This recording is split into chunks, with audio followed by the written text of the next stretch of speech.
Hello and welcome to today's video. This week I'm going to talk about circle time. Are you a preschool teacher? If so, this mini training session is for you.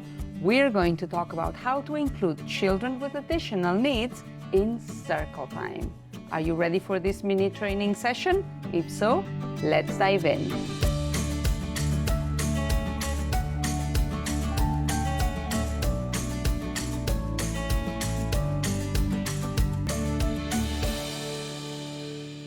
The reason why I created this workshop years ago, actually, it was because I was working with a group of children with Down syndrome. I think I had lots of different kids, but 6 children. I took 6 children in particular, and I was visiting their preschools regularly, and I could see that all teachers could implement the strategies that I was showing them, early intervention strategies, with the children when they were working with the kids on a one-to-one basis.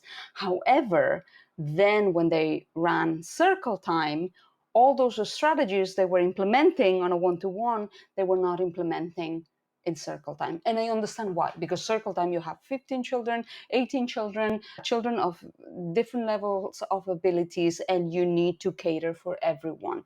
So it was not easy for them to implement those specialized strategies. But I came up with this, what I call 6-factor formula, so they could easily plan adaptations to circle time so that all children could participate. So this is what we're going to do today. So why this training? As I mentioned, early years educators often use individual strategies when they're working with the kids on a one-to-one, but they may not apply those strategies when they are working then with a bigger group, because it's not that easy. But that's why we're here today, because I want to give you some guidelines so that you can incorporate those specialized strategies in circle time. And educators and teachers need practical and easy to use guidelines for diverse groups of children in circle time. And I always stress that word practical, because sometimes it's not just about giving lots of information, but actually giving strategies that are realistic and easy to implement. So I'm an early intervention specialist. I don't work in a preschool. I work in a clinic setting, but I do a lot of school visits and preschool visits. So the children that I work with, some of my students, they don't want to join in circle time. They may not, sometimes they don't like being so close to other children. Some children, they don't like other children singing. The noise might be difficult for them to tolerate. Other children are quite happy to join in, but again, they may decide to go for a little wander after a while. Other children get distracted and they play with their shoelaces. So I'm sure that you can relate to those challenges. So we're going to learn more about what can we do. Because when we work with children who have additional needs,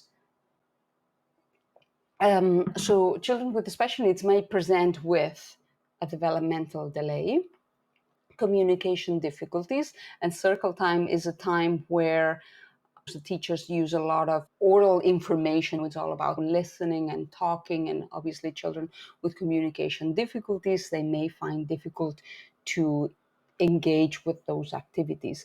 Other children may have sensory sensitivities. It's too loud. Other children are too close to me. Some children may have hearing or sight issues, and I'm thinking of children with Down syndrome. A significant percentage of children with Down syndrome have hearing difficulties. It means that the child is going to miss a lot of information, a lot of the information that is being said in the classroom. So we need to take that into account too during circle time. Some children have difficulties with transitions, going from playing in the garden, back in the classroom and sitting and joining circle time. That transition may be too difficult, difficulties with working memory. So there's lots of challenges there, and it's important that we understand those challenges so that we can respond to those challenges. So you will discover ways to adapt circle time and other group activities to make sure all children can participate, including those with language difficulties, developmental delays, intellectual disabilities, or autism. It's a very simple formula that I developed a few years ago. You can have it in the classroom. So this will remind you of the 6 factors that we are talking about. So before you do circle time, think of these 6 factors. That will help you design some adaptations so that circle time can be more inclusive to everyone. So this is the circle formula. C is for construct. I is for identify. R is for rehearse, C is for chair, L is for language, and E is for escape. So let's start with the first factor of the formula, construct. Construct a beginning and an end for circle time. What does that mean? When we're working with children with developmental delays, language difficulties, especially if you're working in a community preschool, everything in the classroom happens at a very fast pace. So sometimes children need a little bit of help knowing, okay, this activity is finished and this is what's coming next, rather than, again, things happen too quick, people speak too fast, so we need to slow down a little bit. A simple way of doing this is by using a visual schedule so children can anticipate what's coming next. Maybe it's free play time, so they are playing with their toys on the floor, and now this is finished, and then you show the symbol for circle time so then they can see what's coming next. So when they see you tidying up the toys, putting things away, again, they're not going to get upset because they know what's going to happen next. You need to use some visual cues. It's not enough for you to say, come on, everybody, tidy up. Now we're going to do circle time. That may be too much for children with language delays, that you slow down. Playtime is finished. Now we're going to do circle time, and you're showing that visual. You can add other visual cues to support understanding. What do I mean by that? For example, before you move the children to circle time, you can arrange the chairs. And by the way, I know that some of you do that already. You can arrange the chairs in a circle. So then again, the child is seeing the classroom, they see the chairs in the circle. So that's another visual cue. I like introducing what we call transition activities, because moving from one task to another can be a little bit difficult for young children. So a transition activity is an activity where you move the child from one activity to another. For example, you may ask the child to get some musical instruments and bring that box to where the circle is. So now the child physically moved from the play area where they're having a lot of fun to the circle. And that's an easy transition. Or some preschools may get the children to pick up their chairs and bring them to the circle. So you physically move the child to the other activity easily. The child is busy, occupied doing something, and then they are ready to start circle times. That's called transition activity. And when you start circle time, it's very important that you start always with the same activity, a hello song, a good morning song, an activity that is always the same. That helps them identify, oh, it's circle time, I know what's going to happen now. Okay, again, so you've constructed the beginning of the circle time. So then when you finish circle time, it's also very important that you construct an end, that you let them know circle time is finished. Things can happen too fast in the classroom, especially if you are in a mainstream setting. You've read the story, you sang the song, okay, circle time is finished, and then all the kids get up and go. For the child with the special needs, they may need a little bit more time to process that. What's happening? Everybody just got up. So make sure that you have a closing activity. It can be as simple as using a love sign. Now, circle time is finished. So that's clear. Or you can post the symbol for circle time in a little post box. Circle time is finished. So again, you communicate that very, very clearly.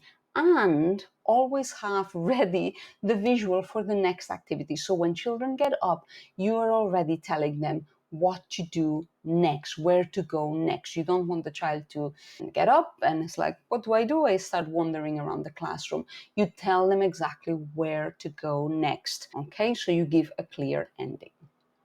So next factor, identify every activity within circle time.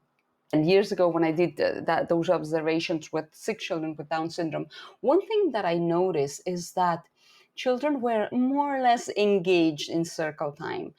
But I did notice that quite a few of them, even the kids that actually sat for the whole circle time and they were participating actively, that they were all the time almost like catching up.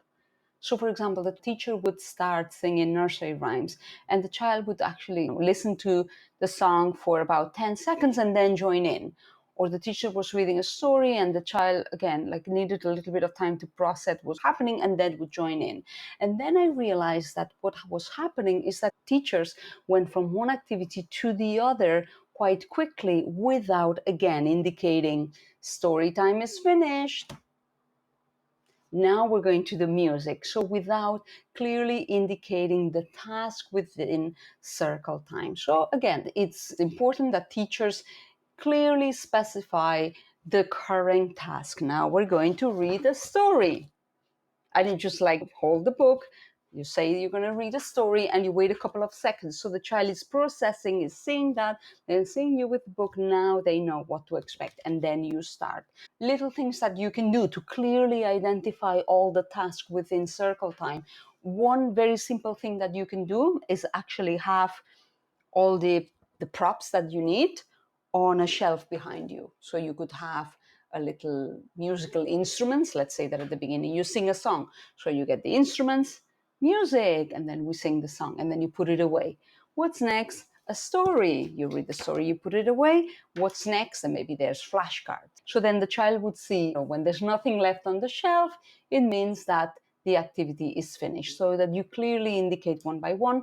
You could have also a mini schedule like that, a mini schedule for the session. First we say sing the hello song, then we look at the weather, then we sing songs, story time, and then we're finished. But that you clearly indicate all the activities within circle time. If you do that, again, you will see children more engaged because they will constantly know what are you doing and what's going to happen next. So this is the second factor. The third factor, rehearse. Rehearse the activities in advance, allowing the child to get familiar with the activities and practice new skills. What do I mean by that? Children with additional needs may find it beneficial to learn new skills and to learn new concepts on a one-to-one rather than a group situation. What we can do for circle time is to introduce whatever we are going to work on during circle time, to make sure we introduce that beforehand. Let me give you an example. Let's say that in circle time, I want to talk about farm animals. That's the topic for next week. I'm going to talk about the different animals, the sounds that the animals make, and I'm going to talk about all that. So I could actually start preparing the child the week before. I can speak to the family. Next week, I'm going to talk about this topic. So maybe they are reading books at home, or they are watching videos, or maybe they go to a little farm, so that, in circle time, when you talk about that topic, the child is already familiar with the concepts that you are talking about. The same when you're reading a story. Let's say that you read Room on the Broom. That's a story that a lot of preschools read. For a child with language delay, is actually quite a complex story, difficult to follow. But if the parents read the story to the child beforehand, they can actually adapt the language. So rather than reading all the words, they're just focusing on looking at the pictures. That's a witch, and that's a cat, and that's a bird, and that's a dog. But they can actually read the story, adapting a little bit the language to the level of language comprehension of the child. So that means that when the teacher is reading the story during circle time, the child is already familiar, so the child is listening and the child is engaged. So consider rehearsing activities beforehand. Well, you need to decide what activity are you going to rehearse, and you need to be realistic. You won't be able to rehearse every activity that you do in circle time. So you need to decide what's realistic for you. The child can practice those activities in preschool with the teacher before circle time, or with the AIMS worker, again, before circle time. Or you may speak to families, and some families would be happy to do that at home. So you need to see what works best for you. So then when circle time comes, the child is more likely to participate because they are already familiar with that activity. Okay, next factor. Then we're going to look at the chair or sitting position. Choose an appropriate chair or sitting position. I know that sometimes kids are on mats, but we need to make sure that they are comfortable. So let's look at those two things that we need to consider. Number one, what's best for that particular child? To sit on a chair or to sit on a mat on the floor? So we need to make a decision there. And then we need to decide where in the circle is the child going to sit, because that's important too. Okay, so number one, we're going to look at, we're going to use a chair, we're going to sit on the floor. So you can observe the child sitting on a chair or when they're sitting on the floor and assess their posture. What do I mean by that? You can observe the child and see if they can maintain a proper posture while sitting on a chair or a mat. Sometimes when we do activities on a mat, and I can see it, I'm thinking of sometimes with some children with Down syndrome that they may have a lower muscle tone and they're sitting on a mat and they may need to put a lot of energy and effort in maintaining their posture. That's tiring. After a few minutes, they are lying on the mat. So maybe the mat is not the best sitting arrangement for that child. Maybe a chair that is actually providing the nice support is better, because if they are feeling comfortable, it means that they don't need to invest a lot of energy in maintaining good posture. They can actually pay attention to you and listen to you because they feel safe, relaxed, and comfortable. Other children may have sensory integration issues affecting their balance, muscle tone, and body awareness, and that also is going to impact posture. So look at children sitting on the chair. If you look at the picture of the child sitting here on a little chair, you can see that his back is actually resting on the back of the chair, but his feet are flat on the floor. This is really, really important. Sometimes in preschool chairs, their feet may be dangling, not flat on the floor. So it's very important that they are supported. So if you have like a little box, we used to use the Argos catalogs, which we don't have anymore. So a little box or something under their feet so their feet are supported. Now, if we're sitting on the floor, I suggest using some mats or some little cushions on the floor, because you want to do a few things. Number one, when you use mats on the floor, you give children a definite space to sit on. I see a lot of circle times happening. Children are sitting on the floor, but they don't use any cushions or mats, and children tend to be very much on top of each other. For some children, especially children with sensory sensitivities, they are not going to like that. So when you give them mats, you make sure that everyone has their own space. It also helps behavior, because then they have the mats, you sit on the mat, so that gives a boundary and a clear instruction. So you, first of all, you need to decide that. Am I going to use a chair or am I going to use a mat? And then once you decide that, you need to decide, where is the child going to sit? Some teachers sit the child with the special needs close to them so that they can provide assistance. But if the child is sitting close to you, the child cannot see your face properly. A lot of children with developmental delays, intellectual disabilities, they have difficulties. Maybe they have a language delay or difficulties processing language. So for them, it's very important to see your face. How are you speaking? How are you articulating the words? Children that have difficulties hearing, they may be doing a little bit of lip reading, and they need to see your gestures and facial expressions. So rather than sitting right beside you, maybe you can sit them near you, but somewhere where they can see your face a little bit clearer, not just from the side of your face, but they can maybe even sit in front of you if the circle is not too big. This is really, really important.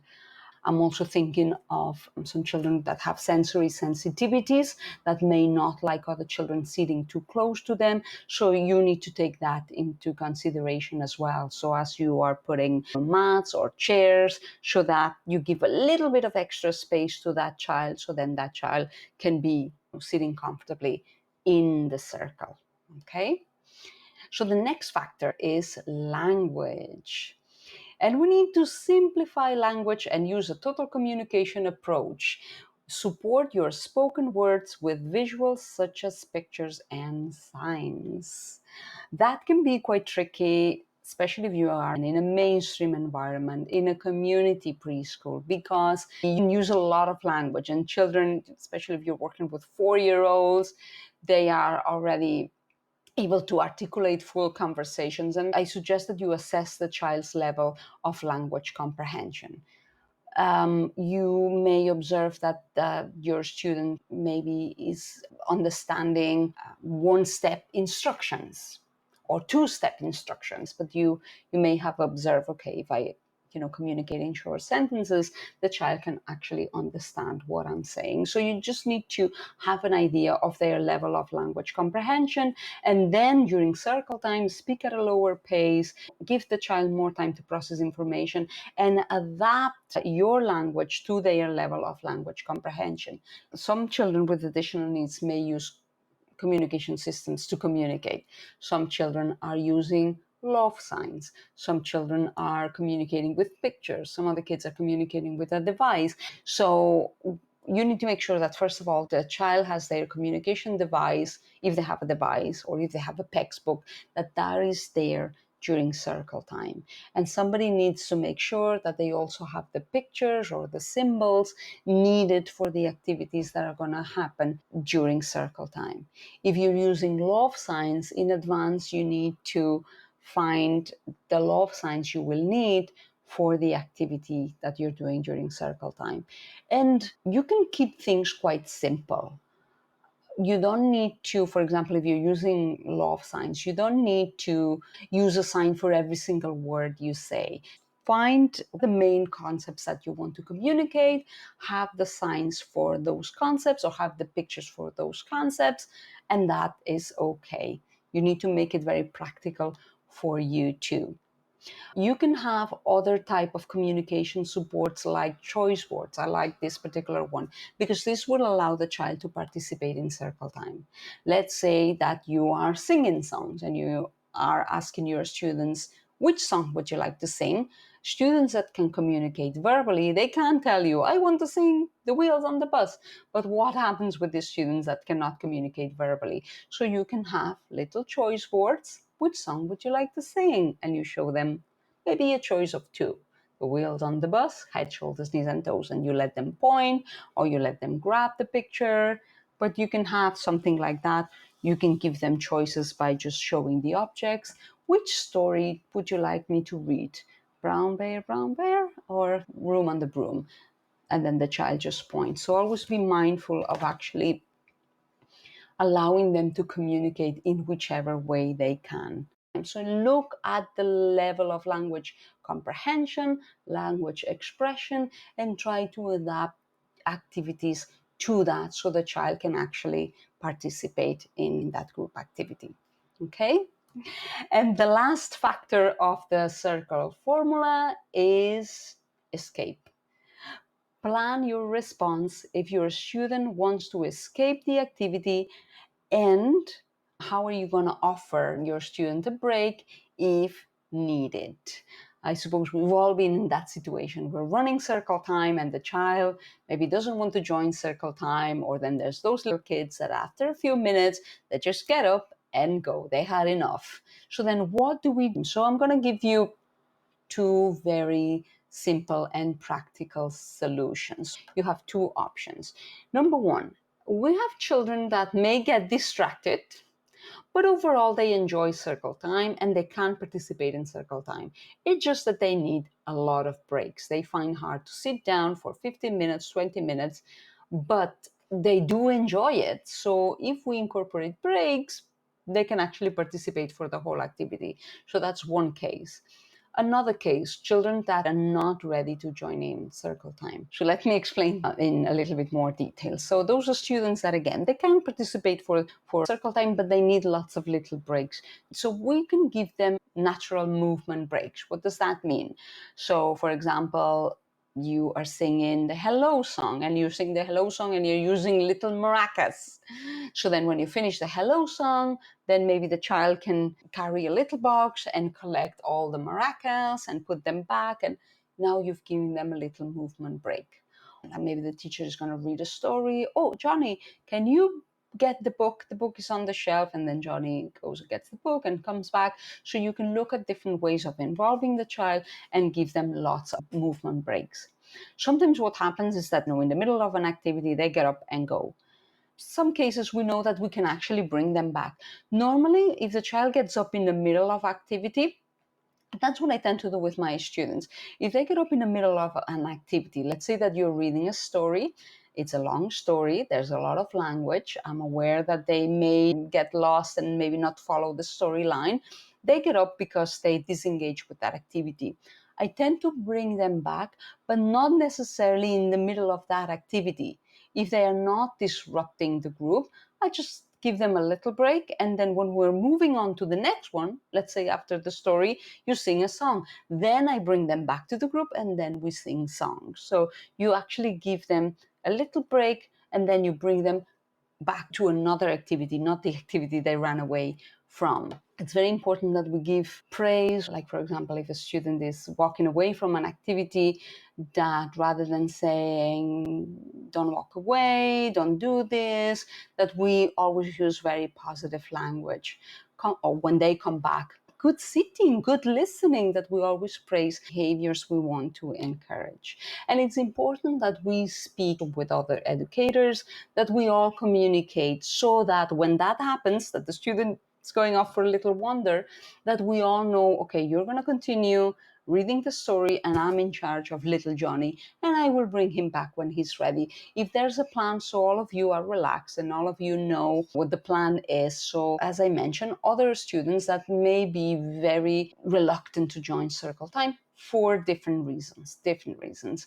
Encouraging the child to join circle time with an activity they love. Let's say that they really enjoy a particular book, or that they really enjoy a particular song. So we're going to start circle time with that activity that the child likes. Maybe we sing a song, maybe we blow bubbles, maybe we play musical instruments, something that they really enjoy. So they are eager to join in and they are having fun.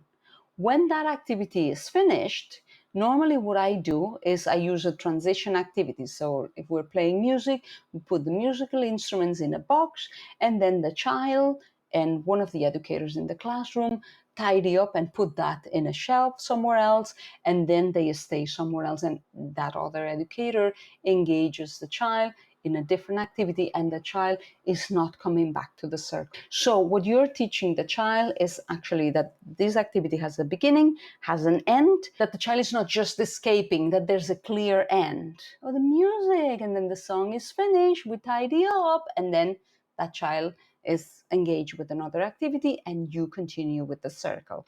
And as the child learns new skills and they grow and they mature and they develop language, then you can aim to engage them in more and more activities until they are able to join the full circle time. But initially, be realistic. There's no point in making a battle. If the child is not ready for that, bring them in for a short period of time and then we're finished and well done, and the group can continue, but the child is engaged with another activity. Okay, so as I mentioned earlier on, it's very important that all the educators in the classroom, they have a plan together. It's very clear, what your plan is for that particular student. So a summary of the circle formula, as I call it. So we are going to construct a clear beginning and a clear end for circle time. We are going to identify all the little activities that happened during circle time, the weather song, the story, the rhymes, the flashcards, all the different activities. We're going to rehearse and prepare the child in advance so that when the activities happen in circle time, the child is already familiar with those activities. We're going to look at the chair or the best seating position for the child. We're going to look at adapting language so that the child can understand what we're saying, so that we allow the child to communicate in whichever way, by pointing, by using signs, by using a device. Those communication systems are ready so the child can communicate with us during circle time. And we are going to plan an escape plan for those kids that find difficult to sit in circle time for the full 20 minutes. Okay? So before we wrap up, I just want to make sure that we all understand why it's important that children participate in group activities. Why is inclusion in group activities important? Some benefits of taking part in circle time or making circle time inclusive. First of all, it encourages interaction with same age peers. So children with additional needs in the classroom, it depends on the child. Some children do interact with other children and have friendships. Some other children prefer to play alone. But circle time offers an opportunity to get all the children together and to interact and do an activity again together and get to know each other. Peers serve as role models for behaviors and social skills. So the child is at the circle, but they see their peers, how they are behaving, and again, the peers role models for them. Aligns with the shared curriculum, even with adaptations. When with children with additional needs, we adapt the curriculum, but when we allow them to join circle time, we give them access to the curriculum that we have for the whole classroom. It promotes interactions with a broader range of peers. It brings all the children together. Sometimes in preschool, we can see lots of little groups developing, but in circle time, it allows us to bring everybody together. It encourages acceptance of individual differences. It prepares children for life in an inclusive society, and it benefits from preschools growing knowledge and resources. What do I mean by that? That very often when teachers are making adaptations to circle time, very often they say, well, I actually made adaptations because I wanted to help little Johnny, but I see how those adaptations actually helped other children in the group too. So all children benefit from the preschool gaining knowledge on different resources and different techniques to support children that have different challenges. As I always say, a community that embraces people with all abilities is one that respects and celebrates how unique we all are. Thank you for watching this mini training session. I hope you found it really helpful. And now you can head over to my website, silviaangel.com/circletime, and there you will find some goodies for you to download. You can download a worksheet that will help you plan circle time and make the adaptations you need for the children that you're working with. Also, you can download the slides of this mini training session. And you can download a beautiful poster for your classroom with the 6 factors to take into account when you are planning circle time. Thank you for watching today, and I will see you very soon. Until then, goodbye.